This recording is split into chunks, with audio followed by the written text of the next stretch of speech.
All right, another beautiful Sunday is here, day number 11 in the month of January 2026. Good evening, folks, and welcome to Iron Port here on Metro Television.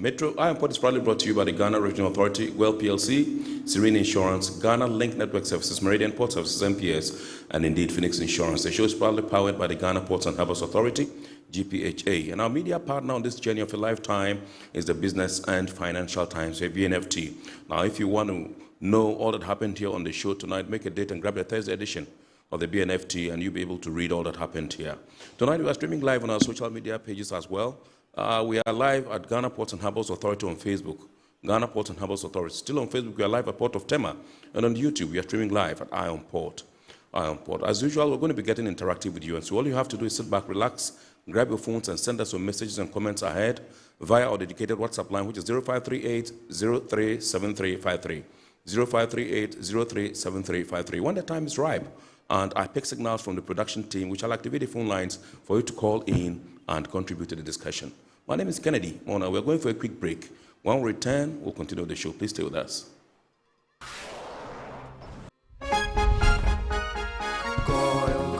Good energy brings you quality choices with Goil Super XP. Available in many Goil stations nationwide. It is fortified with special additives that help your engine perform better and use less fuel.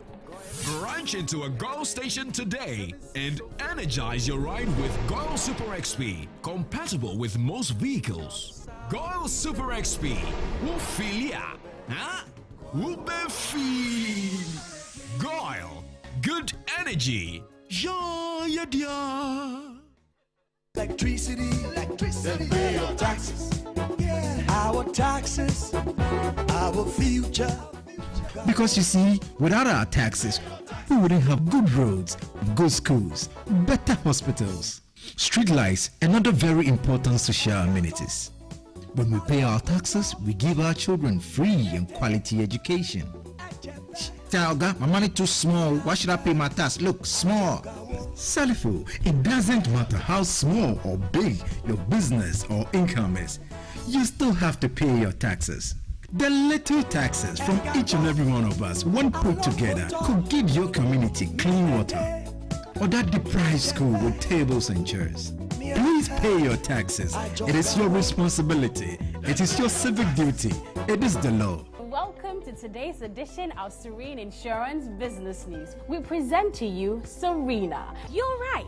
You can complete an entire insurance process for the purchase of any motor and other insurance products, from onboarding to issuing a motor insurance sticker and policy certificate, all on WhatsApp in less than 10 minutes. Serena is simple to use and it prioritizes user ease and flexibility. You can either use voice notes or text to effortlessly issue your instant policy, cross-platform renewals, claims, and also process your payments through mobile money, Visa, and MasterCard. To engage Serena, just search for Serena Insurance on all social media handles and scan the Serena barcode or save her number 0500 517 114 and start chatting her on WhatsApp immediately. There you have it. Serena is not just a tool, it's an innovation by Serene Insurance designed to redefine how motor and travel insurance are accessed and managed. Speed, convenience, and reliability.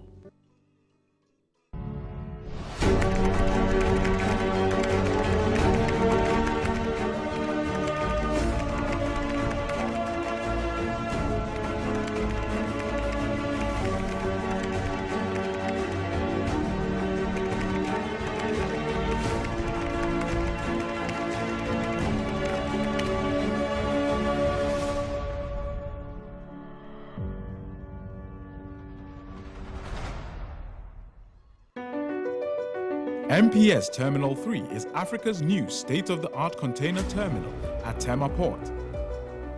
For manufacturers, agro-processors and traders, the new port means business can be done faster.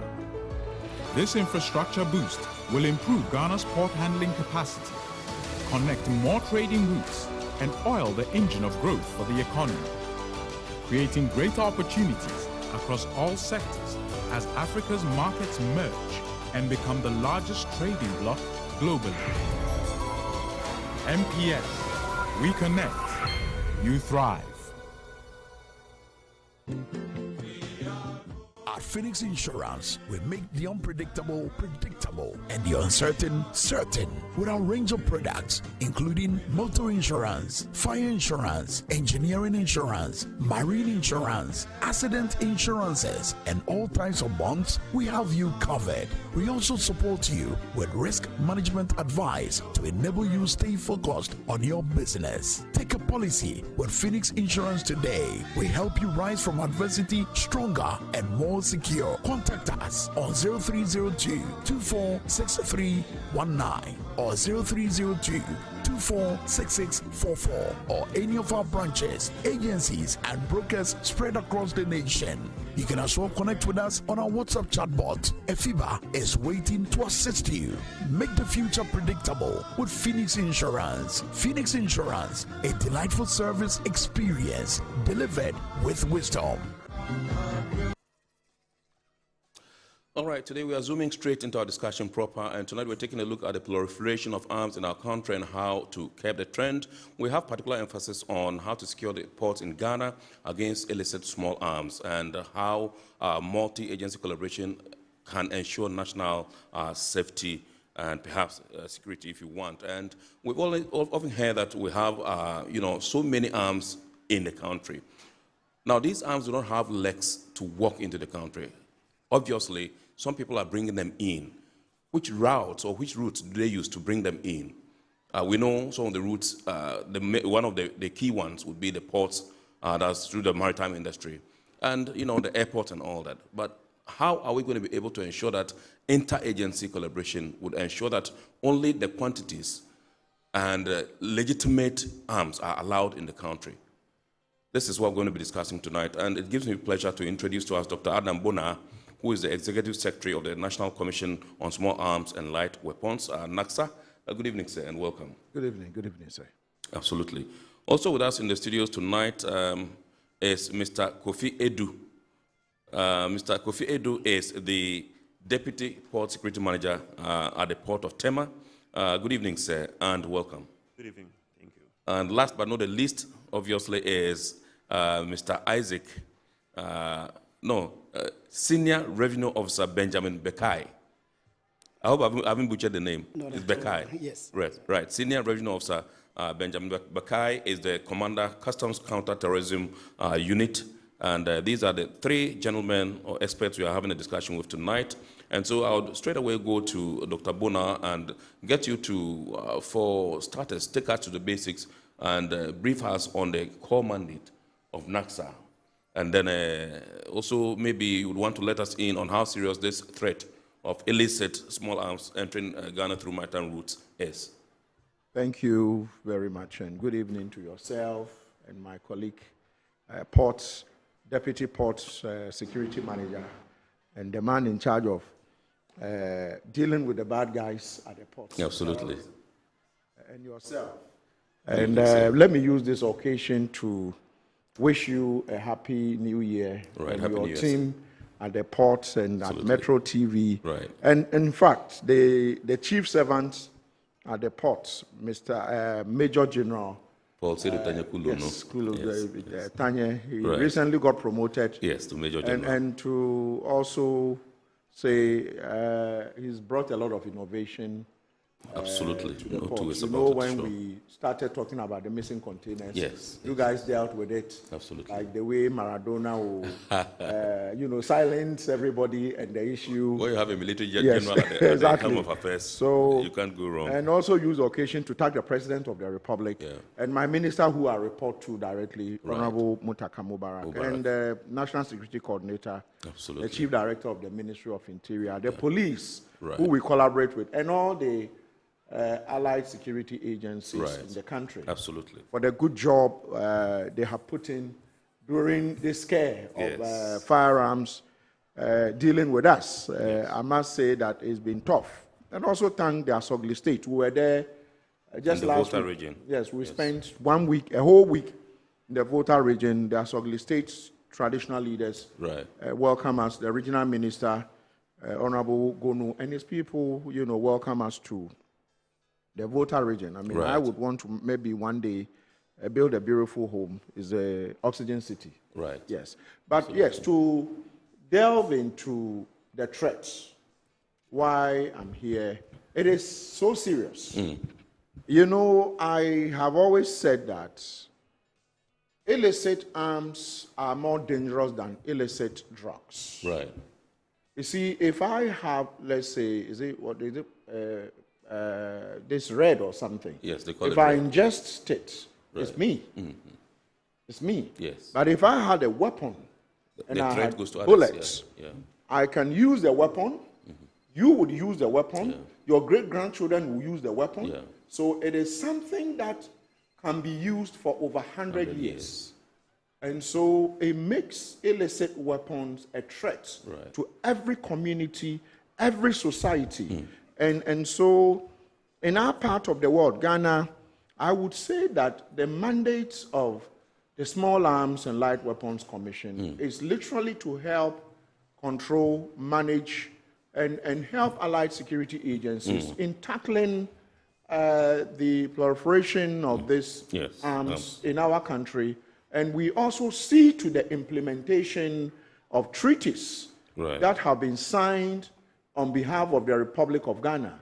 And, you know, we have the ECOWAS Convention of Arms, Small Arms, we have the AU, we have the Arms Trade Treaty. And so our mandate is so varied. And we, when you look at us also locally, we do the marking of weapons. We mark, for instance, the military. I mean, all the arm-bearing agencies. It is our one of our mandates. Our core mandate is to mark their weapons and also engage in tracing weapons that probably are in. When the police sees them, usually we help with the tracing and tracking of these weapons and helping sensitize the general public with regards to the illicit use of weapons and why people shouldn't have weapons with them when the weapons are not registered. And so literally this is the mandate of the Small Arms, and collaborating with CSOs, yourselves, the media. And I say that the media can make and or make you. It depends on how you see the media. The media can be very positive if you treat it well. And so I have always said, I am a friend of the media and one of you. And so I must say, my brother, we find ourselves at a time in the global space where a lot of our neighbors and across the region, when I say across the region, across West Africa and Africa, a lot of countries have been blacklisted. You cannot travel to several countries if you are coming from some of these countries. And Ghana is fortunate to not to have been blacklisted. But I won't say we are fortunate. It is because we are seen to be doing something. For instance, this amnesty that has been declared by the Honorable Minister, through the blessing of Cabinet and His Excellency the President, is something that when you look across, our neighbors are yet to do such a thing. But so we are doing something that you would say, if at the end of the amnesty, we retrieve just one weapon, that is one weapon that could have been used to cause carnage. If you look at what happens in America or other places, one armed robber with one weapon on the street, hijacking a car, and look at the trauma people go through. So our work would have been seen to be done if through this amnesty, one weapon is surrounded. But I can tell you that we have had thousands of them being sent to various police stations, which I would say is gratifying. And so it's good to be here and to say that, I mean, some of us, where we find ourselves, we used to work within the space. We used to play a part within the space before.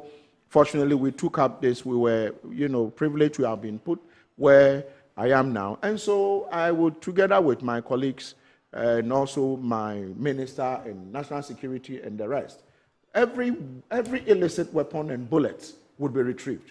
Once it is illicit, once it is not registered, we are going to put in measures, and the measures we have started. We'll retrieve them. Today, I'm sure you've seen in the media what the IGP, Yohonu, and CID boss, what they are doing. Tema, some langars have been arrested. Before then, some 2,600 rounds of AK ammunition have been retrieved.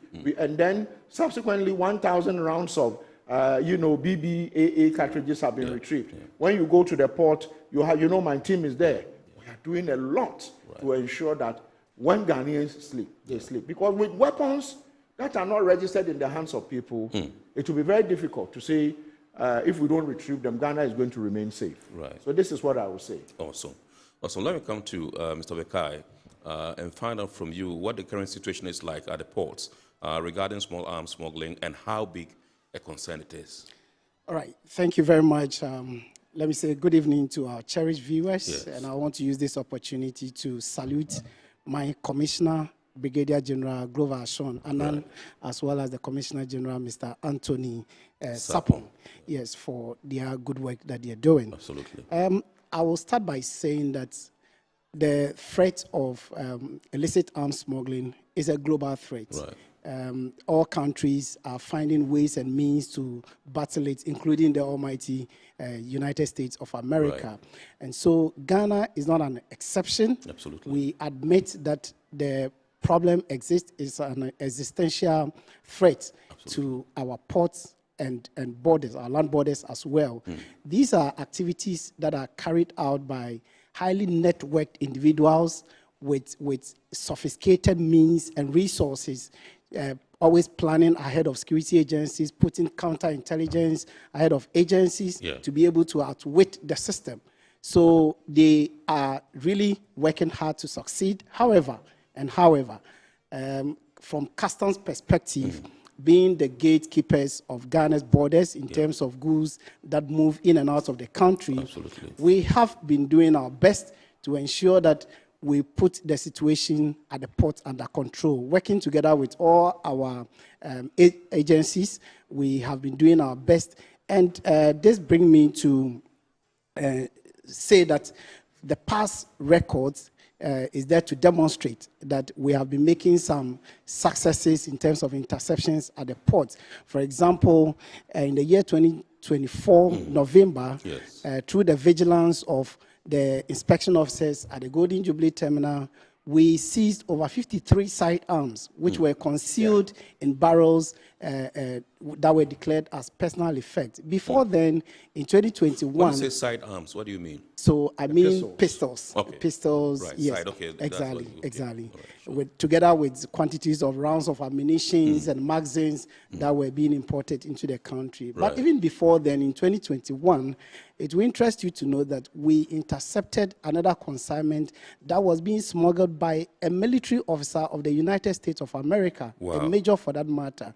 So it buttressed the point that I said that these activities are carried out by highly networked individuals who are well organized in their operations, and they do their possible best to outwit. But was that military officer black or white? So he was a Ghanaian military officer in the States. So through the collaboration with our U.S. counterparts, we even sent officers to U.S.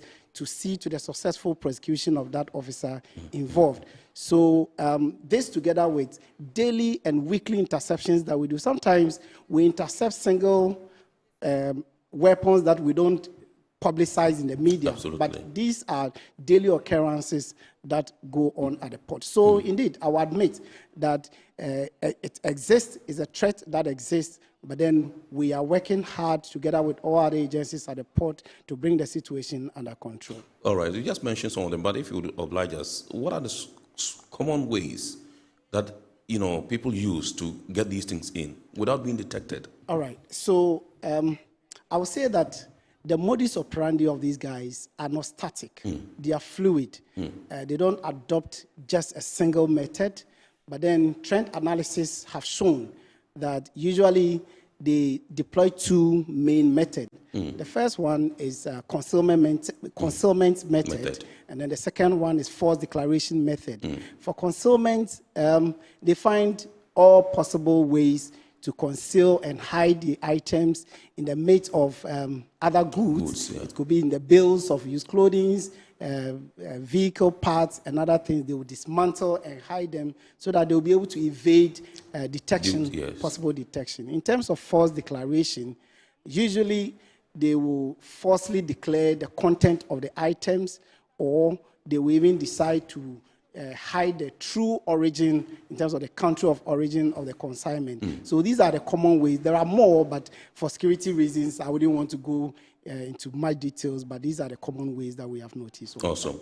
Thank you very much indeed. Let me come to Mr. Kufuedu. That's the Deputy Port Security Manager, Port of Tema, and find out from you what the biggest challenge is that we are facing in terms of preventing illicit small arms. The effects of illicit? Yes. Yes. The effect of illegal arms and light weapons entering the country through the port. Yes. To the security of the states, be dire. Absolutely. You know, over 90% of the world trade is seaborne. Absolutely, yeah. So if our ports are exposed to illicit trafficking of light and small arms, yes, the country will not be absolutely safe. Yeah. So the ports need to make sure it is safe in terms of tightening the security at the port. Right. You know, light weapons and small arms can be mixed in cargo. So if our security strength is not good, our scanners are not working properly, the influence of small arms into the country will be more than somebody using the border or by air. So we need to strengthen our security at the port in terms of scanning. All cargo need to go through the scans. Right. Then at the end of the day, we can. So the port play a vital role in preventing illicit trafficking of arms into the country. So we are able to block all these holes by making sure that the port is not exposed. Absolutely.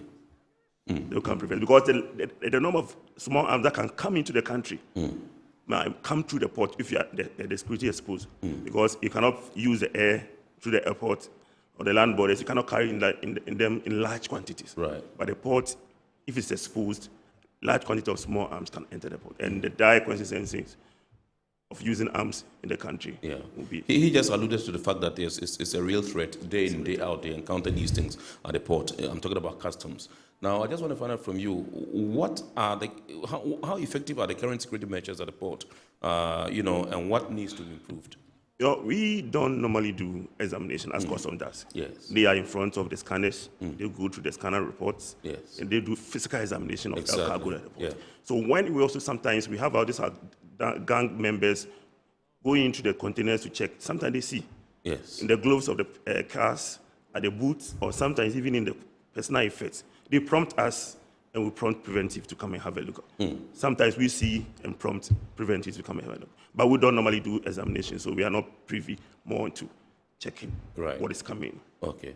Let me come to Dr. Bona and find out from you, the seaports looks like the most attractive, point or conduit of, bringing in these arms. Why is that so?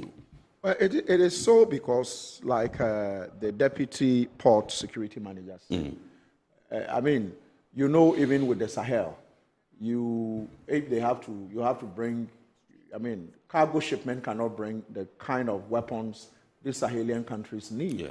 Therefore, they would have to be transshipped through our ports to the Sahelian countries.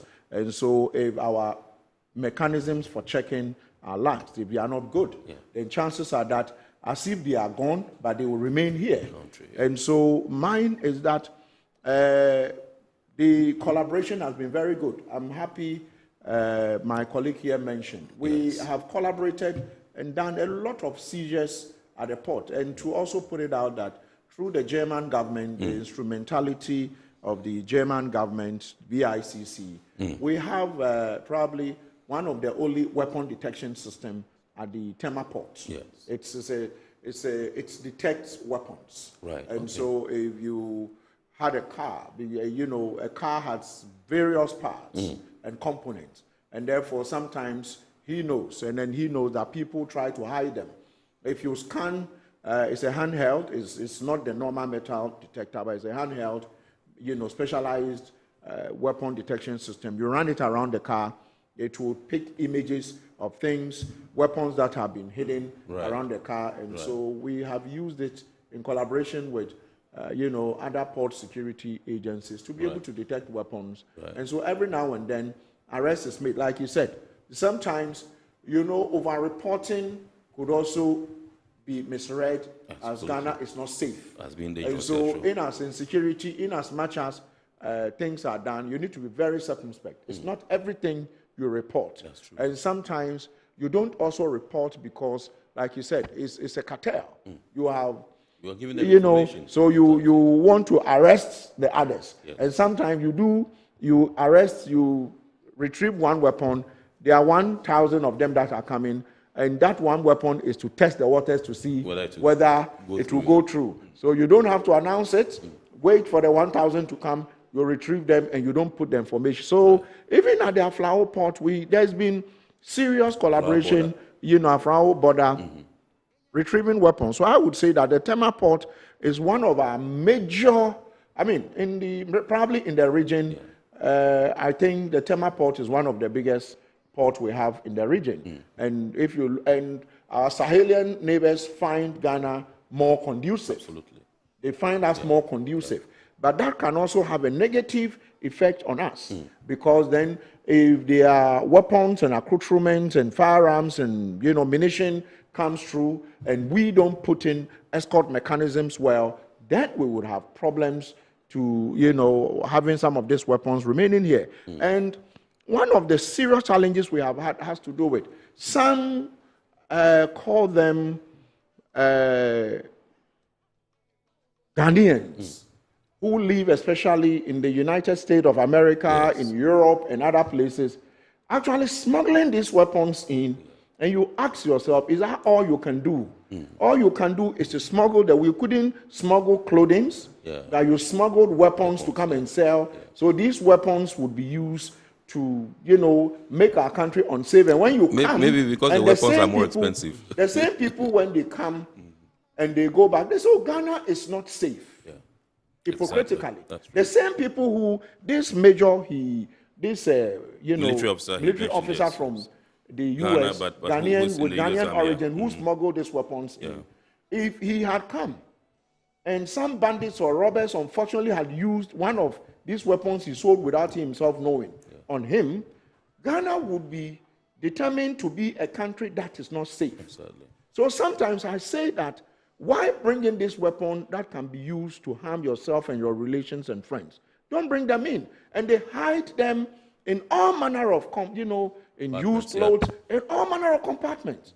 But fortunately, vigilance has gone up now at the ports. And so I would say that those who are watching, I'm sure, they are watching us from all over the world. If you smuggle them in now, we have the ability to fly in. It's just within 10 hours, we are in the US. And then even if you didn't come, you will be arrested and prosecuted wherever you find yourself. And Trump will be very happy to deport you back. Because once you are convicted, Trump says he doesn't want ex-convict in his country. So once you are caught smuggling weapons into our country, whether these things can be traced. We determine that you smuggled it and you are in the US or in Britain or somewhere in any of these European countries. We will come in there, make sure you are prosecuted, and at the end of the day, you will be deported. You will come and join us here. If the country is safe, you stay here. If the country is peaceful, you stay here. So I think that we find ourselves in a heightened state of alertness, and I would say we've done a lot of training. Recently, last year, I was with one of Bonnie, one of his commissioners, one of the assistant commissioners in charge of preventive. Right. I led them to Mali for the sub-regional training on finding. It's a UNODC training. Right. And so we have been trained well at the UN level to detect and find weapons that are coming into our region. Right. So those who are bringing them in, we are catching them not in ones, in their numbers now. Right. The only thing is that in reporting, we need to be very careful not to also over-report, and then it makes our country look so bad. Exactly. What we want is to catch them, even if we are not reporting, prosecute them and send them to Insaum and keep them there. That is where they fit. We need to keep them. Right. And so, I must say, my brother, we are doing what we have to do.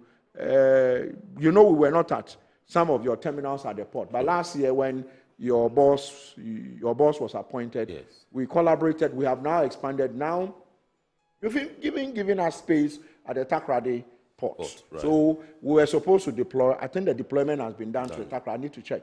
to the TACRA report. So it means that we are collaborating to ensure that this, and because these weapons are expensive, you have all manner of persons. Sometimes they call, I want to bring in weapons. And I say, for what? We have dealers. If you want to be a dealer, apply to be a dealer. I don't, one person want to bring 12, maybe weapons, sidearms or shotguns, and for what? And magazines, and for what? Right. Come and be a dealer, go through the process, sell them legally so that we can register those who you are selling to. But once you bring them in containers and hiding them, it means that you are likely to sell them to the wrong persons. Absolutely. Yes. Absolutely. Can you give us draw the difference? Let us have, maybe you and Dr. Bona would have to share this one. The various weapons that we have. We have side weapons. He mentioned shotguns. We have the AK-47s and assault rifles and all that. Can you tell us, the difference? Okay, so there are various types of weapons that exist, but basically we have the smaller ones. Let me use the layman word. Yes. So the smaller ones and then the bigger ones. Yes. With the smaller ones, we have pistols. We have revolvers. They all look small. They can be hanged by the side pocket. That's why it is called before side you continue, some people are calling the WhatsApp line. The WhatsApp line is what you are seeing on your screen, 0538 037353. That's the WhatsApp strictly. When the time is ripe, I'll announce the number that you call and then you can contribute to the discussion. They've been calling, so please take it easy. When the time is ripe, you have the opportunity of calling. That number will be shown on your screen so that you can use that to call. Yes, please. Yes, so we have the pistols, the revolvers. They constitute the side arms. Right. They are called side arms because they can easily be hanged by the side pockets. Yes. And then we have and the there's bigger. some you can also put on your knee. Yes, they are all side arms. Okay. Yes. Yes. So, and then we have the bigger weapons that range from pump action guns. We have the assault rifles, the AK-47, the M16, the SMG, and various types. But basically, it is not an offense to import weapons, some categories of weapons, with the right permit and procedure. Right. So you can be allowed by law to import a sidearm, either a pistol or a revolver, or a pump action. Yes. These are the type of weapons that individuals can legitimately own through the right process by acquiring permit from the Ministry of Interior. Yes. And then as for the assault rifles, the AK-47, the M16, they are reserved weapons for the security agencies. So no individual is allowed to handle those types of weapons. Yes, so these are the various categories that I would say. Okay. I just want to, apart from, you mentioned, I want to find out the protocols, security protocols customs implement to detect and prevent arms smuggling, at the points of entry. You mentioned the scanner. I know that's what the scanner is, the basic one. I mean, that's what you are able to use to detect. Dr. Bona also mentioned some gadget that they have currently that they can use, and all that. What are some of the other protocols that you use to be able to? Right. So for us, we adopt layered security protocols at the ports. The first protocol is the risk management protocol. So for now, every consignment that is imported to the ports is assigned a particular risk level, and that forms the basis for the check of that consignment. Right. So if we detect, or the system detect that your consignment is of high risk level, it is assigned a red status. And that will mean that we take into consideration certain historical data like the importer history, the origin of the consignment, the types and the nature of the consignment, and all of that are taken into consideration. Right. And the system automatically assigns such shipments to red status. And as I said, once it is assigned to red status, it means that it is going to be thoroughly examined cut open packages, unstuffed packages, so that we'll be able to examine that. So that is the next layer of protocol. Apart from the risk management, we have the physical inspection. And then the scanning, as Doc mentioned earlier on. Currently, we have an effective Human Cargo Vision portal installed at the Tema port that scans every container, whether they are meant for home consumption or they are meant for transit or any of the suspense regime, go through scanning. And the images are analyzed. We have well-trained image analysts at the port that analyze every single image, except that there are teething challenges with the scanning. Sometimes due to inadequacies of the scan, we experience intermittent breakdown and other things. But then the scan is there to scan every container at the port currently.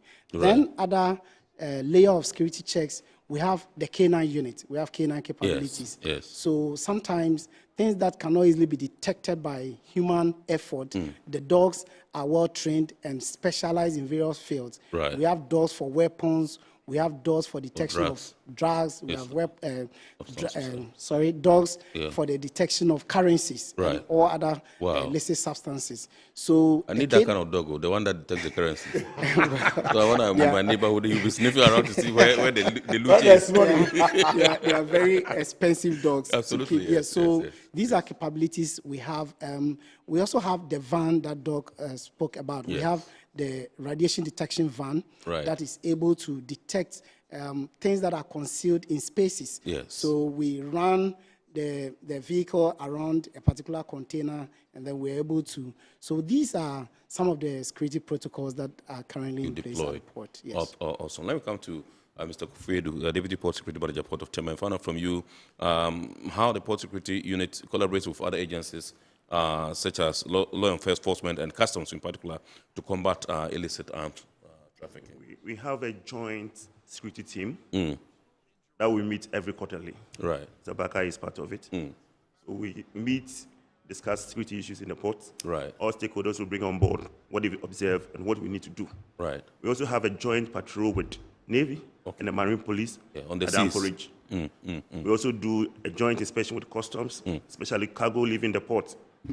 They make sure that duty has been taken, everything is in order. We also make sure that GPHA revenue has been taken before we clear it. Right. We do this all with even immigration when we disembark this store away from Nigeria. Right. They're also part of it. All the stakeholders in the port are part of this. Let me add up to, we also have a dog trained to sniffer arms. Is it for currency or arms? For arms. Okay. Which was, when we had it at the Ghana Dog Academy. Okay. 9 are for tracking of humans, not to when 1 is for. And it is very effective. We did it at the training, and we tried it in the port too. Wow. So we joined team, we are together. Absolutely. We do patrols together, we do everything together.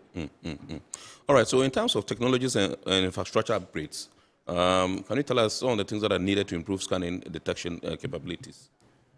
For now, in terms of scanning, customs are on it. They are in charge, Yes. sure. Yes. But what we are doing now, if you come to the port now, you see a lot of excavation going on, civil wars going on. Right. We are changing the gate system to deter. Yes. Even I've seen that. Yeah, the access control is going to be biometric, so Right. that's what you use to enter and exit the port. Absolutely. We also do random checks of, especially those who are embarking and disembarking, to make sure that what they are bringing down or what they are carrying on board may not be small arms that they are dropping. Yes. We also have, what do you call it, essentially vessels that call the port that they are not coming with any cargo. We are very alert on them. Right. Because they may be coming for logistic support, but maybe some exchanges may go on. So when it comes to that, we are very alert on those vessels. Right. Awesome. All right, let me come to Dr. Bo now and find out from you. In a country where we have 30 million plus people, what would you say is the acceptable limit of people that are supposed to hold arms legitimately or legally? Is it permissible that every citizen, like 30-something million people, everybody has a licensed weapon? I would say there won't be anything wrong. There won't be anything wrong except to say that the law says if you are an ex-convict, right, you cannot possess a firearm. Right. And every now and then people are getting convicted. If you are someone, you slap your wife or you beat people, yes, and they reported you to the police, and that has been documented, it means that you are someone who is not eligible. Or you'll be bonded, you might not be, because obviously when you apply for a weapon, a background check is done on you. Yes. Have you ever been, arrested for molesting and beating people? Yeah. Are you someone who has maybe, you are temperamental? Yes. Are you someone who exit your car and begin to shoot somebody if the weapon is given to you? And so I would say that it would have been good to say if we are 40 million Ghanaians, none of us has ever been convicted. And therefore, all the 30 million Ghanaians can own 2 weapons each or 1 weapon each. It means that we are of good character. And so, even when we have the weapons, we will use it for entertainment and, sports. We won't use it to harm one another. But it is not so. And so, I would say that to talk about acceptable limit, I won't be able to put a figure on that. But I have repeatedly said that I don't think that the privilege to own a weapon would be taken away from us if the weapon, we want to register the weapon legally. And so if there has to be 1 billion weapons in Ghana, all of them should be registered. Registered legally, absolutely. Because, we have a lot of vehicles in Ghana. Majority of them are still waiting at the port to be cleared. Majority of them are still sitting at various car sales joints to be sold. But whether the vehicle arrived at the port, or it is at a garage to be sold, or it's being driven on our street, or is someone's house, we know where the vehicle was manufactured and who owns it. That's true. If you have a vehicle, there is no way you will give your vehicle to your son, your daughter, your sister, your wife to go and commit a crime with that vehicle. So if you know a friend is badly behaved and that friend came to you, give me your car. I want to go for a party. You will say no, because you know that you will go and use it for robbery. Absolutely. It's the same way when weapons are registered. The tendency to have that weapon being used to commit a crime is 99.something negative. Right. If it is registered, chances are that you have been taken through the protocols. You know that per the NRCD 1972, Section 7 specifically, speaks about discharge and display of weapons. You need an explicit permit from the IGP. So when our chieftaincy, our traditional leaders even want to discharge these musketries, the law, per the Act, NRCD, it says that ask for permission from the police. If you did not, you have committed a crime. Absolutely.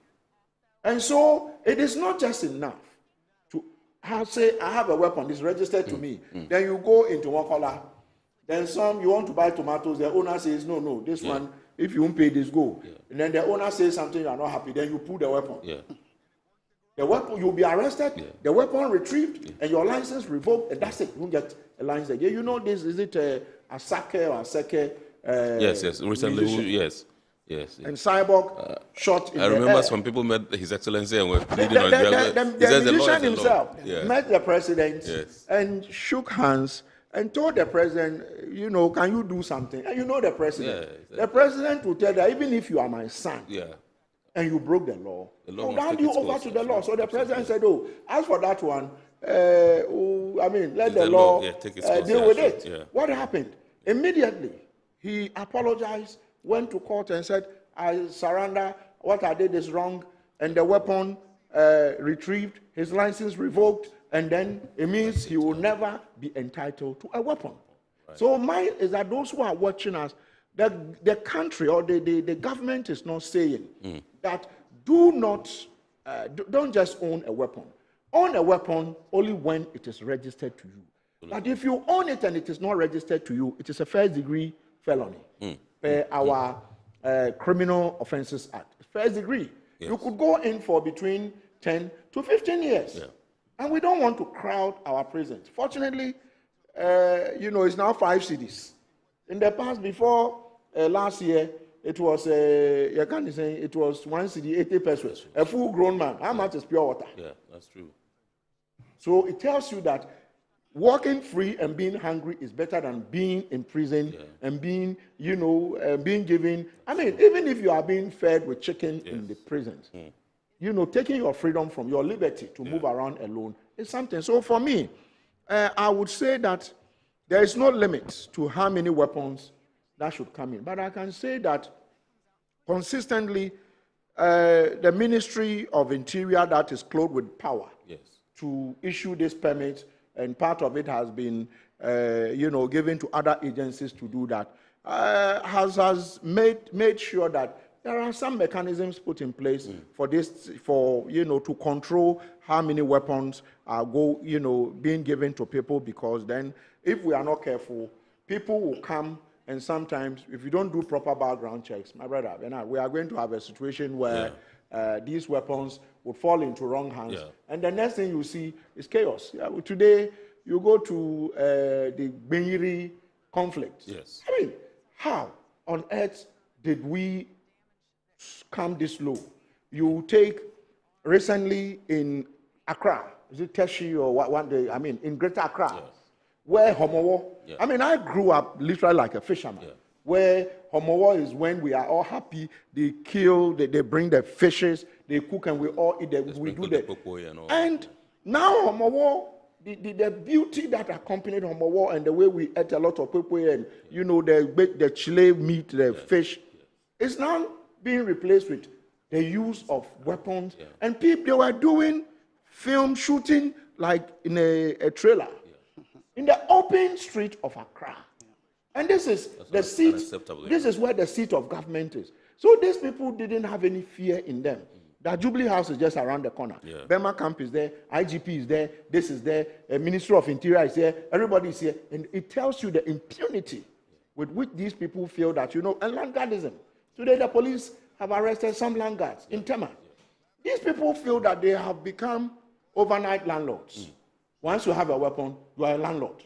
So you have a land that you are building, it comes to the pow. They say they are taking ground fee. You have bought your land though. You are building. They say if you don't give me ground fee, you can't build. They did it to me. Thank you. You get it. In They become open. Some of these landlords are not even proper Ghanaians. 4,000 cities. Some of these landlords, are you listening to me? Some of these landlords are not even proper Ghanaians. They are people who have found their way to live with us, and because of our the way we live, the way we accept everybody, they now begin to be more Ghanaians than us.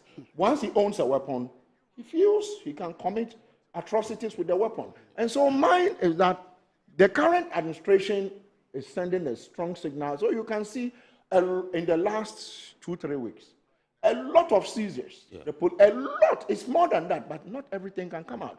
IGP Onu and, Madam Lydia, DG, CID, operations, and everybody is on board to ensure that the right thing. And my colleague mentioned intelligence. You see, so sometimes without intelligence, these seizures will not happen. And I have said it repeatedly that, my brother, if your ex-girlfriend, if you ever had, and definitely you will have, knows you had a weapon, and the weapon is not registered, he will report and will give him money or will give her money. And will arrest you. So you see, in people, there is that heightened awareness. So a lot of people... As a whistleblower. Yes, the heightened awareness. So a lot of people are sharing intelligence with the security agencies, customs, your port security. So those who have these weapons, I can tell them that we would come after them. If you have a weapon, please surrender the weapon. The amnesty ends on, I know we'll come to amnesty, but it ends on the 15th. Whether the minister would extend it, that is his prerogative. I can't take that away from him. I'll defer that to him to make that decision. I'm sure he's done consultation with the cabinet and the president, and so a decision will be made whether it ends or it will be extended. My mandate is to implement the amnesty up to the 15th. If it's extended, we'll continue. So if you have a weapon, even if you stole it from this man's armory or the anti-terrorism man's armory, surrender the weapon to the nearest police station. You'll be safe. If no prosecution, no interrogation. But if you don't, I'm just letting Ghanaians know that they can see the way the police is just arresting people with weapons every day. It's because intelligence is flowing. Intelligence is flowing like the way now electricity. The other day I asked myself, do I still have a generator at home? Because it's flowing like the way the electricity is now flowing through our lines. Intelligence is flowing. Customs, the customs people, Glover and his people, Anand Glover, The brigadier, I mean, they are, intelligence is a collaborative thing. Right. And so please, we need Ghanaians to know that. Surrender your weapon. Yeah. If you don't, the police will come after you. Surrender your weapon. If you don't, my mandate is to tell you to surrender. Yeah. If you don't surrender, intelligence will come. I'll give it to police. The man has a weapon. Yeah. They will arrest you. And we'll pay the person who gave us the information. Simple. This is Iron Port here on Metro TV. Tonight we are taking a look at how to secure Ghana's ports against illicit small arms and how to strengthen multi-agency collaboration for national safety. With us in the studios, Dr. Adam Bona, who is the Executive Secretary of the Small Arms Commission here in our beloved country, Ghana. And indeed also in the studios, Mr. Kofi Edu. He is the Deputy Port Security Manager, Port of Tema, and Senior Revenue Officer Benjamin Bekai, who is the Commander, Customs Counter-Terrorism Unit. These are three gentlemen we're having a discussion with. We're going to go for a quick break. When we return, we'll continue the show. That's where we go to get to activate the phone lines for you to call in and contribute, and also share your messages with the rest of the world, and also elicit some responses from our guests. Please stay with us.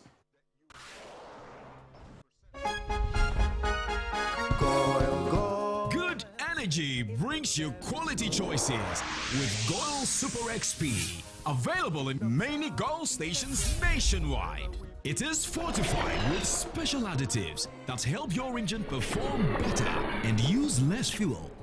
Branch into a Goil station today and energize your ride with Goil Super XP, compatible with most vehicles. Goil Super XP, Wufilia, huh? Wubefeel. Goil, good energy. Yeah, yeah. Electricity, then pay your taxes. Yeah. Our taxes, our future. Because you see, without our taxes, we wouldn't have good roads, good schools, better hospitals, street lights, and other very important social amenities. When we pay our taxes, we give our children free and quality education. Talga, my money too small. Why should I pay my tax? Look, small. Salifo, it doesn't matter how small or big your business or income is. You still have to pay your taxes. The little taxes from each and every one of us, when put together, could give your community clean water. Or that deprived school with tables and chairs. Please pay your taxes. It is your responsibility. It is your civic duty. It is the law. Welcome to today's edition of Serene Insurance Business News. We present to you Serena. You're right. You can complete an entire insurance process for the purchase of any motor and other insurance products, from onboarding to issuing a motor insurance sticker and policy certificate, all on WhatsApp in less than 10 minutes. Serena is simple to use and it prioritizes user ease and flexibility. You can either use voice notes or text to effortlessly issue your instant policy, cross-platform renewals, claims, and also process your payments through mobile money, Visa, and MasterCard. To engage Serena, just search for Serena Insurance on all social media handles and scan the Serena barcode or save her number 0500 517 114 and start chatting her on WhatsApp immediately. There you have it. Serena is not just a tool, it's an innovation by Serene Insurance designed to redefine how motor and travel insurance are accessed and managed. Speed, convenience, and reliability.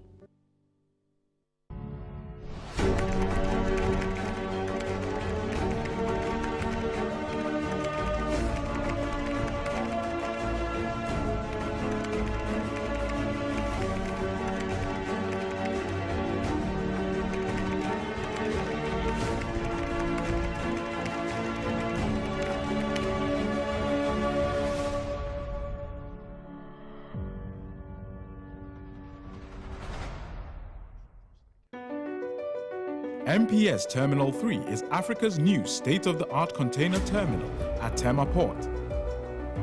For manufacturers, agro-processors and traders, the new port means business can be done faster. This infrastructure boost will improve Ghana's port handling capacity, connect more trading routes, and oil the engine of growth for the economy, creating greater opportunities across all sectors as Africa's markets merge and become the largest trading bloc globally. MPS, We connect. You thrive. At Phoenix Insurance, we make the unpredictable predictable and the uncertain certain with our range of products, including motor insurance, fire insurance, engineering insurance, marine insurance, accident insurances, and all types of bonds. We have you covered. We also support you with risk management advice to enable you stay focused on your business. Take a policy with Phoenix Insurance today. We help you rise from adversity stronger and more secure. Contact us on 0302-246319 or 0302-246644 or any of our branches, agencies, and brokers spread across the nation. You can as well connect with us on our WhatsApp chatbot. Efiba is waiting to assist you. Make the future predictable with Phoenix Insurance. Phoenix Insurance, a delightful service experience delivered with wisdom. All right, so you're welcome back. This is our report here on Metro TV, and tonight we're taking a look at securing gun sports against illicit small arms and strengthening multi-agency collaboration for national safety. With us in the studio, Senior Revenue Officer Benjamin Bekai, Commander Customs Counter-Terrorism Unit, Dr. Adam Bona, Executive Secretary, National Commission on Small Arms and Light Weapons, NACSA, and indeed Mr. Isaac Ofiedu, who is a Deputy Port Security Manager, Port of Tema. They are the three gentlemen we're having a discussion with tonight. And so I've been told by the production team that you can call in and contribute to the discussion. And the number to dial is 0245-834980. It's right here on your screen. You can call in and contribute to the discussion. Now, before I come to your messages, let's go to Dr. Bona once again and then find out from you if you can tell us more about the amnesty thing before we begin to take the calls. Yeah, so thank you very much. With the amnesty, you know, for a very long time, we haven't had an amnesty. Yes. And for a very long time, we haven't had this heightened state of alertness and also discussion when it comes to firearms. Yes. And so there was a need for, when I was privileged to be appointed to head the commission, Yes. think alongside my management, JB and the rest at the commission, and Right. my board. And so we put together a proposal, and the board, it went to the board level, it was immediately approved. And then we sent it to the ministry. The ministry also looked at it and thought it was good. Yeah. So through the minister, Honorable Mutaka himself, yes. it was sent to cabinet. It had a cabinet approval. And so effectively the 1st of December to the 15th of January. Until the minister makes a declaration this week. I don't know whether there will be extension or not, but there's been conversation. We're on to the Asogli State traditional leaders have asked that it should be extended. The regional minister made a call. Various stakeholders we have met says that it looks like they are now hearing of the amnesty, even though we had started some work way back. Yes. And so, I mean, these are appeals that we have sent to the honorable minister's door, hoping that if it's something he feels we should continue. Yes. I'm sure he would speak to the president and cabinet, and they might extend, but for now I can't say yes or no. Yes. But it started on the 1st of December, ending on the 15th. What it is that if you have any form of weapon, whether the type that is registrable, like you mentioned, the pistols, the sidearms, the shotguns, which is the pump action guns, that's the double barrel, single barrel, and revolvers and the rest. If you have AK-47, M16, the G series of weapons, any type of weapon you have that can, you can pull a trigger and it will bring it to send it to the nearest police station. Right. So we started with trainer of the trainer. So every firearm officer in this country, we have the firearm and ammunition, we have that unit or department within the Ghana, all of them have been trained. All right. And so once you take it there, you will not be arrested. Right. You will not be detained. Right. You will not be interrogated. Just submit the weapon. They will give you a chit that shows that you have brought the weapon. Those that can be registered, after the amnesty period, they will call you and take you through what the law says. Then the weapon will be registered to you. This is what the law says. Great. But don't keep it. Okay. All right. Felix, okay, I understand he's off. There was Felix on the line, but I understand he's off. That's fine. All right. So let me come to Commander Bekai and find out from you. I asked him the same question your collaboration, custom collaboration with other agencies in terms of combating this particular menace? For instance, the police, the military, Interpol. How do you collaborate with these people to tackle this issue? From the standpoint of World Customs Organization, yes, we believe in interagency collaboration under the collaborative management, border management system. Yes. And over the years, we have been doing that effectively with all border agencies at the land borders and the ports, National Commission for Small Arms. In fact, it will interest you to know that our commissioner is a member of the board of National Arms Commission, and he's being represented by the Deputy Commissioner Preventive. So that's Mr. Bonnie, Assistant Commissioner. All right, okay. So when we return, let's go and get Donzi from Tema, and then when we come, we continue. Well, please forgive me. Well. Hello, sir. Yes, good evening. Hello. Yeah, good evening. Hello. Please, can you hear me?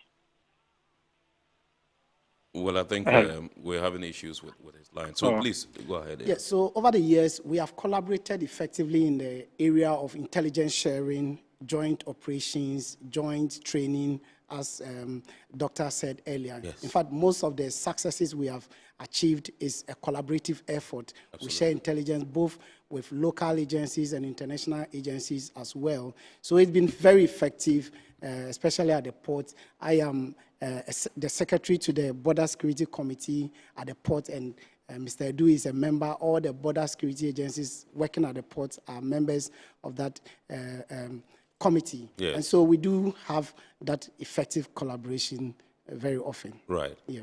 Okay. This one has just come. It says, good evening. Please, this question goes to the Deputy Port Security Manager.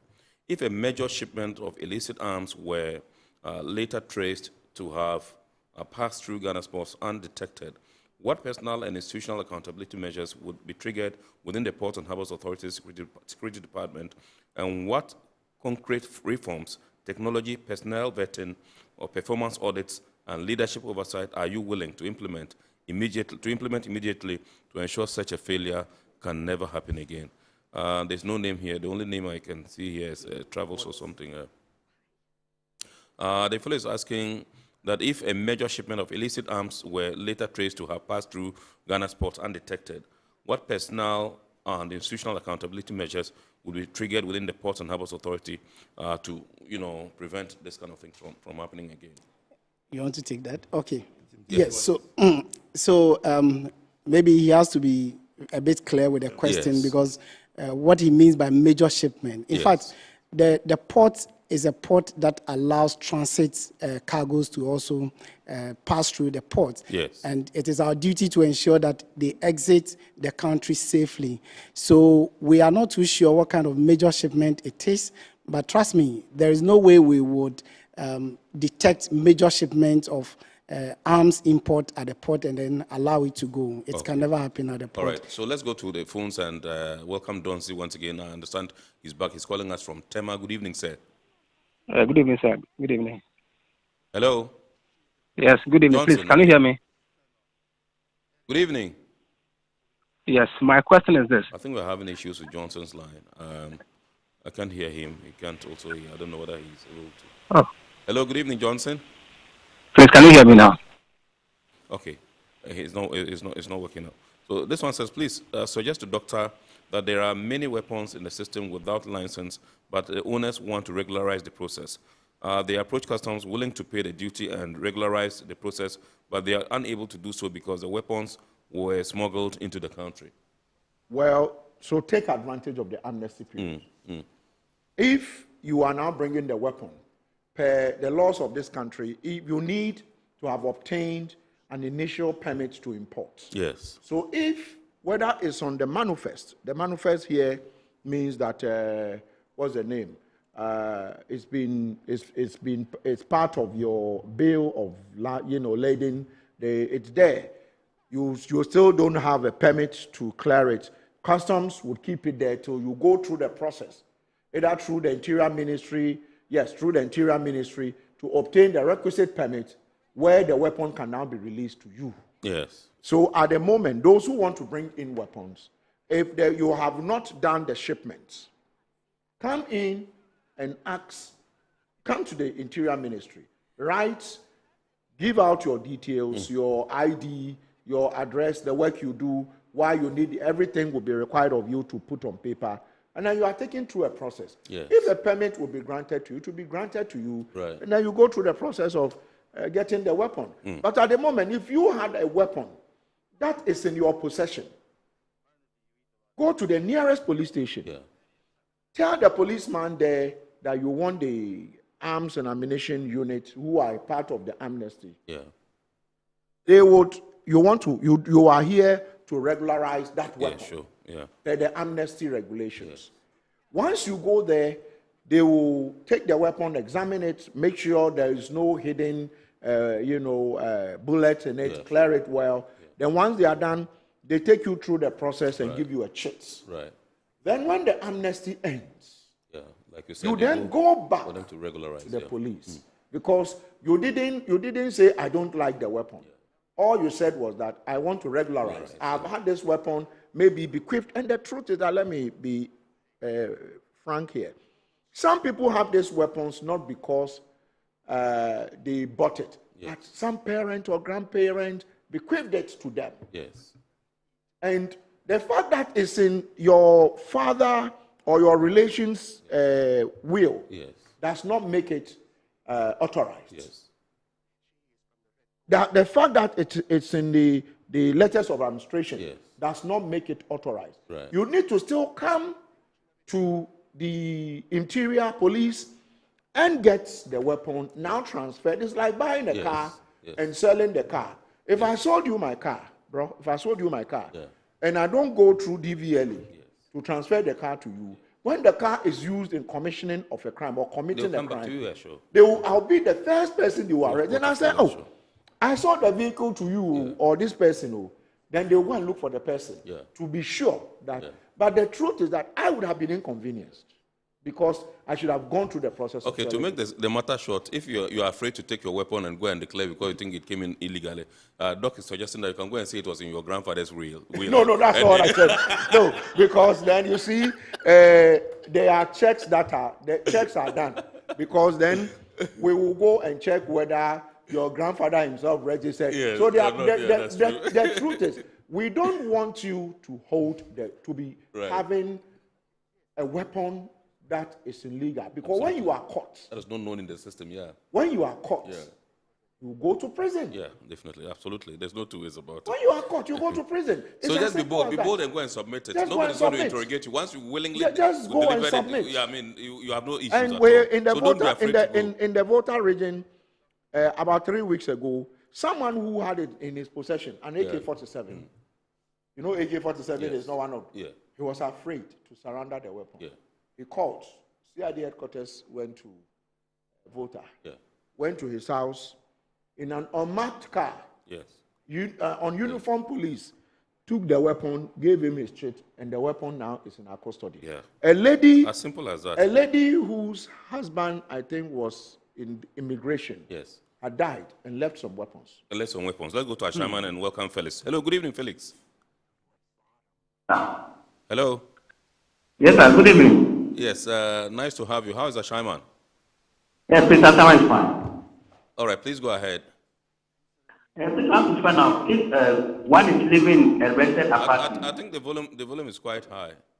Please, I want to find out. If one is living in a rented apartment.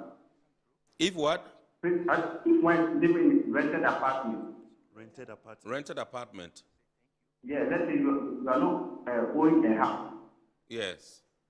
Yeah, please, can that person qualify for putting a gun? A small okay, look, yes. All right, thank you so much. Thank you. All right. Yes, even if you live with your father, you live with your mother, we should be able to know that this your address can be found in Ghana. So it's not just because if you are renting, you would have a lease. Is that a lease? They will call it lease. Yes. Tenancy agreement. That says that you are Mr. So and so and so. And so it is not only landlords and homeowners who come under threats. Because usually people have various, somebody is a hunter and he wants a weapon for hunting. In the Volta region, when we went, someone said, he has a poultry farm. And every now and then, these huge pythons, they come to devour his, chicks, in cocoa, or the chicks or chickens. And therefore, the only way to tackle them from afar, because if you go closer, they will strangle you, so you can only shoot from afar. But he doesn't have a license for his weapon. So we told him that, no problem. At the moment, the law says, so he submitted the weapon to a police station, and he will go through the process of getting it registered. Those who are afraid to surrender, call the police. Call, you can actually speak to, if you have a chief around your area, they can all accompany you. Or you can call, and then we will come and get, quietly. Nobody will know we have actually come to pick up the weapon. But when you keep the weapon, hey, you are going to leave your girlfriend. That girlfriend will be so bitter. He will call us after the amnesty. We'll pay her handsomely. And we'll arrest you and go and lock you up. So I think we are just letting people know that you see, we are all at risk. Because if you think nobody knows, you have done a business deal with your friend. You have cheated him. Oh, so you have a weapon. Next time you, so please, we are begging anyone who has a weapon. Okay, let's go to the phone and work out and welcome Emmanuel from Teacher Mate onto the line. Good evening, sir. Evening, boss. Yes, sir. Please go ahead. I just want to contribute to this educative program. Please go ahead. It's true. But my little challenge here is about the procedure. As the doctor is saying, Ghana here, how bureaucratic system we observe. Somebody might also be using a gun for special purpose. Now that we're going to surrender this to the police station. The day is come tomorrow. Go and bring your grandmother, bring your grandfather, bring this. So before realize maybe what we are using the gun for, genuine people that are using the gun for, but have lost its purpose. Right. In fact, so I'm praying hard that maybe the expedite actions, not all people that use the gun for bad motives anyway. Right. So that the genuine people that use the gun for their protection or for something else wouldn't have would have gone through the unforeseen circumstances which they were preventing. Right. Okay. Thank you very much indeed, Ima. Thank you very much. Most grateful. All right. This one says, "Hi, sir. Please, greetings to you all. I am worshiper decency. I am worshiper decency watching you live from Asimbreku. All right. I am worshiper decency watching you live from Asimbreku. All right. Please, I will be very happy if the port will tell the leaders of Ghana to fight bribing to not only the arms because it's something that is going on. Okay, it will be very happy. I'll be very happy to share with our Ghanaian citizens that they should be careful in many ways this year. All right, thank you very much. I think your message is well understood. We are grateful to you for sending in that one. This one's Kezia in Regional Maritime University in Ngwa says, this is a very important conversation. Our ports must never become gateways for guns into our communities. Kudos to Iron Port for raising this. Thank you so much, Kezia. Stan T in Newtown says, big ups to port security and customs. The public needs confidence that our ports are safe. Solar Jacobs in Accra says, does NACSA have officers permanently stationed at the port, or they only come in when there is intelligence? Yes. No, we have permanent officers who run shifts in all the terminals at the port. Yes. At the moment, we have just expanded to Kotoka International Airport, where we are at Terminal 1, 2, 3. Yes. And so I mentioned even Takrady Port. Yes. And so, no, we are not only... we don't only come in when intelligence come in. Right. We even have an office at the port. We have an office, we have an office at the port, and we now have offices at Jubilee Terminal, Golden Jubilee. Right. We have expanded to all, and we have officers who run shifts, working with, other security agencies to detect weapons and make sure that Ghana becomes a safe haven for all of us. Absolutely. All right. Let's go to the phone lines and welcome Hassan. Good evening, sir. Good evening, sir. Awesome. Please go ahead. Please, I'm not going to contribute to your program. Please, I need Dr. Adam Buna's number. Okay. There's something I want to share with him secretly. Okay, all right. With doctor's permission, my production team would give you that number.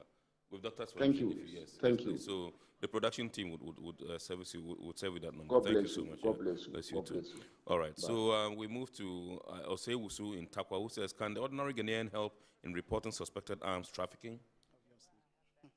Doc. Yes, that's what I said. If you help and we hit on them, we'll pay you. Yes. Oh, so I just said that if you help us with trafficking of arms and an arrest is made, we'll pay you. Yes. As for how much we pay you, I won't discuss it. Right. Because it depends on, the quantity and a lot of things. But yes, we will pay you for sharing intelligence with us. That not just intelligence, that will not lead to anything. Right. But intelligence where we go in and the weapons are there, the ammunition is there. Accurate intelligence, absolutely. Accurate intelligence. Absolutely. Because let's be very honest with ourselves, no amount can replace the lives that are lost through this. Look at what is happening in Boku. Absolutely. You know how much money we pump into Boku, Uchi, and other places. So we want to get rid of all these weapons in our society. Yes. All right, so let's go on to the lines. Kwashi is calling in from Tema. Good evening, sir. Good evening, sir. Awesome. Please shoot. Okay, please. I came late to watch the program, but I wanted to find out from Dr. Adam Bona whether if you know someone is having. You said? Yes, please go ahead. Okay, if someone is having a gun, whether you know the person, you don't know whether the person registered or not registered, can you ask him or you inform the police or you can have a conversation with him? You said? Please go ahead. We are listening. Yeah, so that you can have conversation with him so that he can submit the arms to the nearest center. But some of them, if you ask them, the gun have been registered, it's like, he say, why are you asking me? Why are you asking me have I registered the gun? Are you the security officer or are you a security to ask me whether I have registered the gun? So I want if there's something they can do about that one too. Yeah, your point is well noted. Thank you very much indeed. Just like so you the have this number. Yeah. If you can write down this number 0599 070 944. So 0599 070 944. So this number will lead to an officer of the Small Arms Commission that picks intelligence for us. And so the question he asks, I will answer it directly. If you are sure that this person has not heard of the amnesty, you can. But if you are sure that the person has heard of it, and in a conversation, the person says, oh, I won't surrender the weapon. Please don't wait for the amnesty to end. Call us. Once you call, in collaboration with the security agencies, the person will be picked up. Right. Because we want to rid our society of illicit weapons. Yeah. It is the only way I can confidently disagree with someone in traffic and still go home. Yeah, safely. Yeah. Because then, if I know this person has a weapon, and, I cross him small, mistakenly, and he says, I say, oh, what is your problem? He goes into his car. Sometimes he has some girl in front of the car. He wants to show I'm a macho. Pow, pow, trouble. Yeah, that's right. So that's not what we want in this country. Okay, let's welcome Alfred from Mepe. Good evening, sir. Hello, Alfred. Yeah, good evening. Good evening, sir. Please go ahead. Yeah, go ahead, sir. Yeah, I want to ask if an weapon is in my family. Maybe it was there before I was born, and I realized that it was not registered. Yes. Now that the campaign is going on, yes, and then I feel that that weapon must be registered. Yes. And there is no paper on it. Yes. Will it be easy for me to bring it to the police? Very easy. And then peacefully register it without incurring any problem for me? Absolutely. The one who brought it. That's what Dr. Bona is saying. You take it to the police. After the amnesty, the police would invite you. You go to the police, and then they regularize it for you. They take you through the steps and the processes for you to be able to regularize it. But himself. But it is not automatic. Mm-hmm.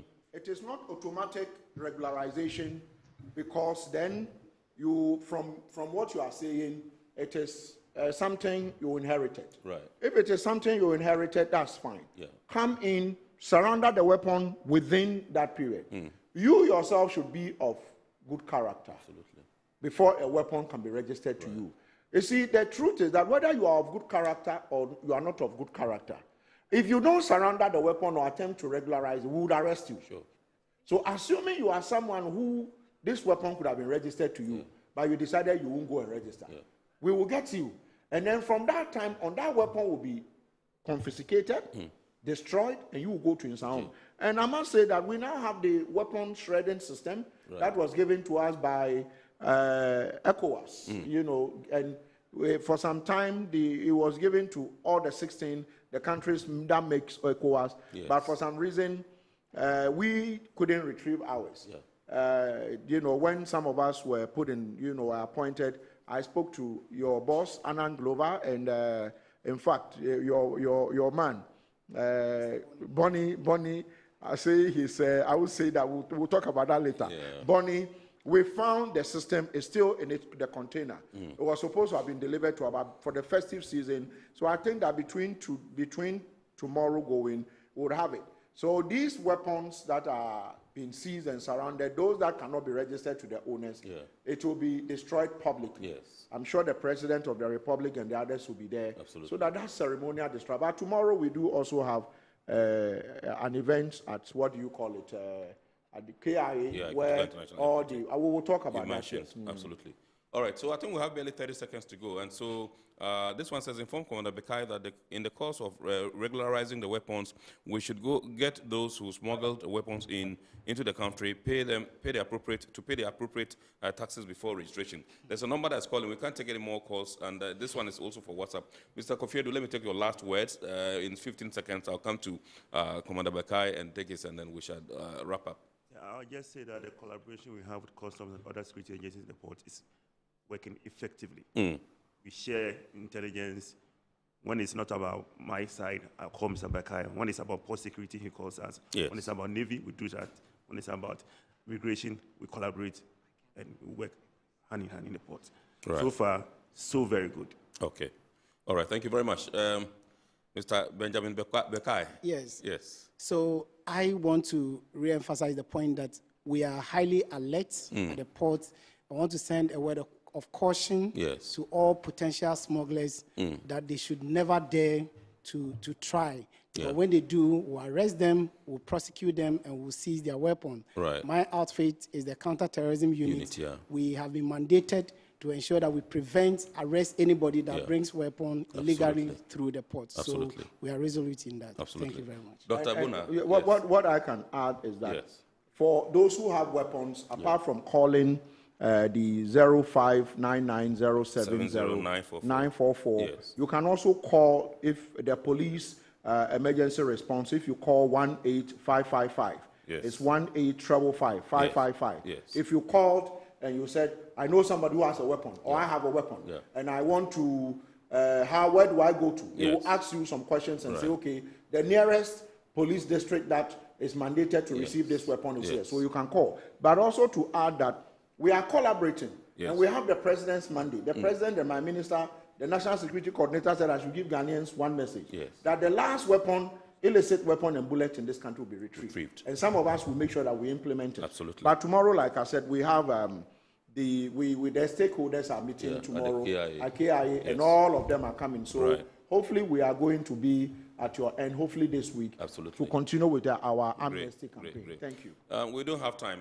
The other question I wanted to ask you was going to be about the locally manufactured weapons we have in this country, what you're doing about it. But I think there will be a conversation for another day.